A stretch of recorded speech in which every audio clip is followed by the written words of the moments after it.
ഒരാൾ 5000 രൂപ 10% സാധാരണ പലിശ നിരക്കിൽ ഒരു ബാങ്കിൽ നിക്ഷേപിക്കുന്നു എങ്കിൽ 2000 രൂപ പലിശ ലഭിക്കാൻ എത്ര വർഷം വേണ്ടി വരും? ഓക്കെ, അപ്പൊ ഇത് കാലയളവ് എന്ന് കാണാനുള്ള ഇക്വേഷനാണ്. എന്ന് കാണാൻ റെഡിമെയ്ഡ് ഇക്വേഷൻ നമ്മുടെ കയ്യിലുണ്ട്.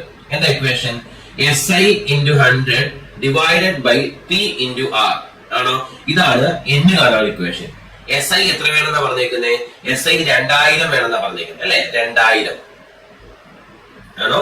SI 2000 വേണം എന്നാണ് പറഞ്ഞേക്കുന്നത്. 2000. ഓക്കെ, ഇനി ഇൻറ്റു 100 അല്ലെ?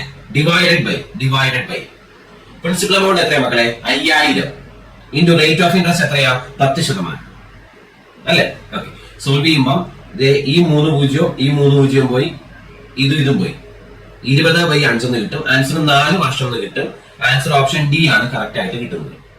അതെ, ഒരു കാര്യം പറഞ്ഞോട്ടെ, നിങ്ങൾ കാപ്പൻസ് ലേണിംഗ് സൊല്യൂഷൻ എന്ന യൂട്യൂബ് ചാനൽ സബ്സ്ക്രൈബ് ചെയ്തിട്ടില്ലെങ്കിൽ വേഗം സബ്സ്ക്രൈബ് ചെയ്തോ. മാത്സുമായി ബന്ധപ്പെട്ട PSC പരീക്ഷകളെ ഫുൾ മാത്സിന്റെ കണ്ടന്റുകൾ നമ്മൾ അപ്ഡേറ്റ് ചെയ്യുന്നതാണ്. നമ്മുടെ പ്ലേലിസ്റ്റ് എടുത്തൊന്ന് നോക്കിക്കുക. അതിൻ്റെ അകത്ത് ഓരോ എക്സാമിനും സെപ്പറേറ്റ് പ്ലേലിസ്റ്റുകളുണ്ട്. അതിലെ ക്ലാസ്സുകൾ വൃത്തിയായിട്ട് കണ്ടാൽ മാത്സിന് മുഴുവൻ മാർക്ക് ഉറപ്പാണ്. ഇനി ടെലഗ്രാം ചാനൽ ജോസ് കാപ്പൻ എന്ന പേരിലുണ്ട്, അതിൽ ജോയിൻ ചെയ്യുക.